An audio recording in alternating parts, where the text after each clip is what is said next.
Nagsimula ang kwentong ito sa dalawang taon na nakasakay sa isang sports car. Sila ay nasa isang tunnel. Mabilis ang pagpapatakbo nila ng sasakyan hanggang sa makalabas sila ng tunnel. Kinausap ng babae ang lalaki. Inaakit ito ng lalaki hanggang sa mawalan ng kontrol ang sinasakyan nila. Nabangga ito at dumiretso sa dagat. Nalaglag sila sa tubig at dahang bumababa ang sasakyan nila. Pumapasok na din ang tubig sa loob ng sasakyan. Napupuno na ito ng tubig. Ginigising ng babae ang lalaki pero ito ay nakalutang. Sinubukan din niyang tanggalin ang seatbelt ng lalaki, ngunit mahigpit ito kaya binuksan ng babae ang bintana at saka lumangoy. Nakita ito ng lalaki, huli na ang lahat at hindi na nakaligtas ang lalaki. Ang babaeng ito ay si Catherine at ang lalaki naman ay si Kevin, isang artist. In-interview ng mga investigador si Catherine. Tinanong siya nito tungkol kay Kevin. Ipinakita ng mga investigador ang tatlong syringe. Sinabi nila ang dahilan ng pagkamatay ni Kevin. Nagpatuloy ang pag-interview kay Catherine. Dumating ang araw ng paghuhusga, nagtipon-tipon ang mga lawyer. Isang lawyer ang nagtatanong kay Dr. Michael. Natapos na ang paghuhusga, lumabas na ng kwarto si Dr. Michael. Sinubukan siyang kausapin ng mga media, ngunit hindi ito nagsalita at nagmamadali. Tumawag si Michael ng taxi. Pumunta si Michael sa kakilala niya. Ito ay si Denise, nakipag-usap si Michael dito. Kinabukasan ay pumasok na si Michael sa trabaho, habang pababa ito ng hagdan ay may tumawag sa kanya, at sinabing tingnan ang balita, at nakita ito ni Michael.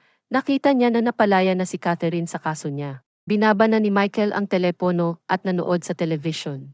Isang gabi may isang gathering ang nagaganap. May isang lalaki ang nagsasalita at pagkatapos nito magsalita ay bumaba na ito at nilapitan si Michael at si Denise. Kinausap nito si Michael at pinuri sa mga accomplishments na nagawa nito pagkatapos ay tsaka umalis. Nagkape si Michael sa isang restaurant. Stress ito sa kanyang ginagawang mga paperworks. Tiningnan niya ang babae na nagtratrabaho sa restaurant. At isang lalaki ang lumapit sa kanya at nag-abot ng business card. Naupo ang lalaki sa harap ni Michael at habang nagsasalita ang lalaki ay niligpit naman ni Michael ang kanyang mga gamit at tsaka umalis. Pumasok na sa office si Michael at nagulat siya dahil andoon si Catherine para makipag-usap sa kanya. Pinatuloy ito ni Michael sa kanyang office at pinaupo. Nagtanggal ng jacket si Catherine at naupo. Nagsimula na silang mag-usap. Tumayo si Catherine at kinuha ang ballpen at nagsulat sa papel. Inabot ni Catherine ang papel kay Michael, ngunit hindi niya iyon tinanggap. Kinabukasan ay bumalik ulit si Catherine sa office ni Michael.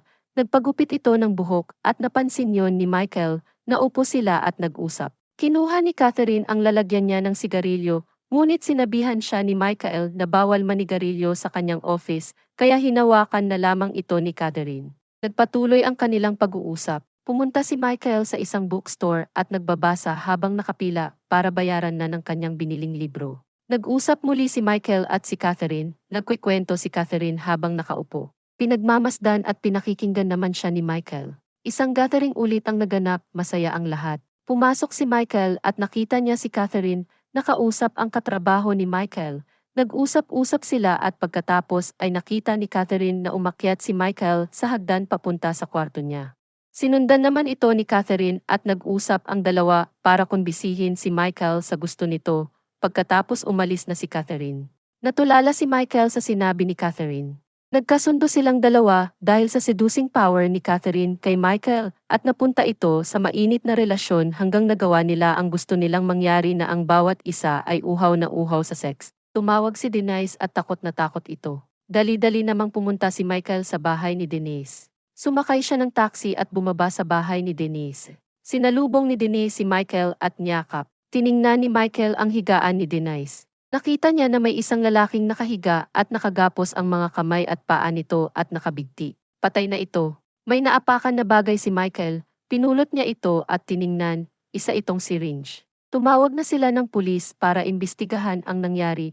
Dumating na ang mga pulis at kinuhaan ng mga litrato ang bangkay. Kinuhaan ng statement si Michael at Denise ng mga pulis at saka sila umalis.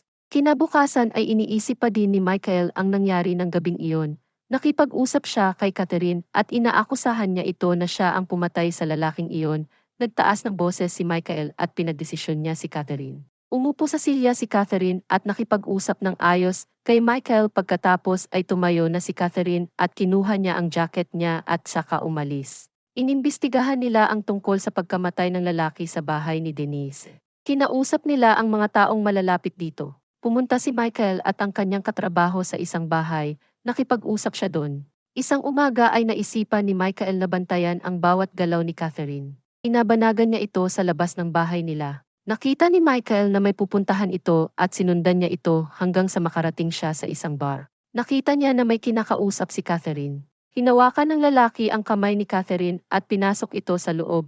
Sinundan ito ni Michael at umakyat siya sa hagdan at binuksan ang mga pinto doon. Nakita ni Michael na may mga nagtatalik doon, nagalit ang isang babae at pinapaalis siya doon. Umakyat ulit si Michael sa hagdan papuntang rooftop, narinig niya ang boses ni Catherine at mula sa taas ay sumilip siya paibaba. Nakita niya na nakikipagtalik si Catherine, nakita siya ni Catherine at tinitigan siya. Umalis si Michael doon at umuwi, uminom ito ng wine. Pinuntahan ni Michael si Denise sa isang bar, nag-away sila at tinaboy ni Denise si Michael. Umalis si Denise sa bar, sinundan siya ni Michael, ngunit pinigilan si Michael ng mga lalaki sa bar.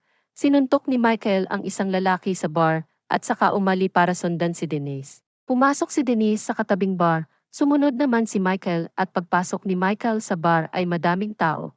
Nahirapan siya makita si Denise, tiningnan niyang mabuti ang crowd at nakita niya si Denise na pumasok papunta sa comfort room. Sinundan ito ni Michael at binuksan niya ang pinto ng comfort room.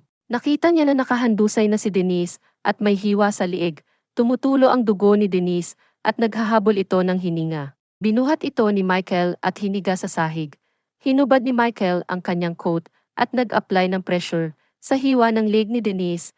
Nakita si Michael ng dalawang babae. Natakot sila at sinabi ni Michael na tumawag ng ambulansya. Pumunta si Michael sa boss niya at pinaimbestigahan ang nangyari kay Denise. Nag-usap sila at pagkatapos ay umuwi na si Michael. Nagulat ito nang makita si Catherine na nakapasok sa bahay niya. Tinanong niya si Catherine kung bakit siya nandito. Nag-usap sila tungkol sa mga naganap na krimen at pinagbintangan si Catherine na pumatay kay Denise.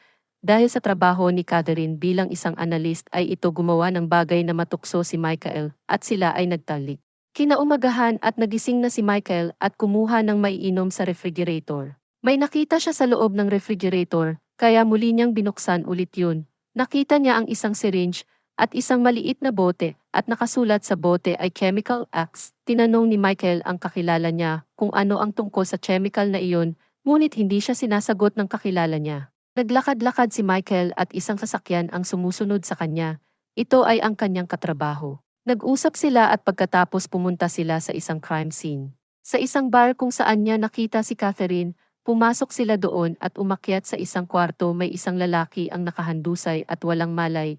Inimbestigahan nila ang pagkamatay nito. Umuwi si Michael at galit na galit. Nagwala siya at binasag ang mga gamit. Naisipan ni Michael na basahin ang mga libro ni Catherine. Doon niya nalaman ang lahat, dali-dali siyang pumunta sa isang katrabaho niya, tumawag ito ng taxi, ngunit hindi siya pinasakay nito. Tumawag ulit siya ng isang pang-taxi at dito na siya nakasakay. Habang nasa biyahe ay tinatawagan niya ang kanyang katrabaho, ngunit hindi ito sumasagot. Nakarating na si Michael sa bahay ng kanyang katrabaho at binuksan niya nagpinto. Sinabi ni Michael na siya ang target na patayin ni Catherine. Hindi alam ni Michael na kasabwat yon ni Catherine. Lumabas si Catherine kung saan siya nagtatago at tinutukan ng baril si Michael. Napaatras si Michael at nagtalo sila. Naitulak ni Michael ang katrabaho niya at nauntog ito sa lamesa at natumba. Nagkasugat ito sa ulo. May biglang kumatok at tinatawag ang pangalan ni Michael. Ito ang kaibigan niya, sanabi ni Catherine na ibigay sa kanya ang baril at papatayin niya ang lalaki. Hindi ito binigay ni Michael. Kinuha niya ito at tinutok kay Catherine. Nang makapasok na ang kaibigan ni Michael bigla niya itong binaril ng 2 beses. Natumba ito dahil sa puso ito natamaan. Nilapitan ito ni Michael at saktong dumating na ang mga pulis. Naaresto si Michael at pinusasan. Dinala si Michael sa isang mental hospital. Dinalaw siya ni Catherine at dinalhan ng libro. Umupo si Catherine at kinausap ito. Sa bandang huli ay sinabi ni Catherine na si Michael ang may gawa ng mga pagpatay. Tumayo si Catherine at hinalikan si Michael at umalis na. Binuksan ni Michael ang libro na binigay ni Catherine at ngumiti siya. Dito na nagtatapos ang pelikulang recap movie. Mag-subscribe para sa higit pang mga iba't ibang videos mapapanood ninyo. Paki-on ang mga notification at mag-iwan ng like para matulungan ang channel. Maraming salamat sa panunood. God bless everyone.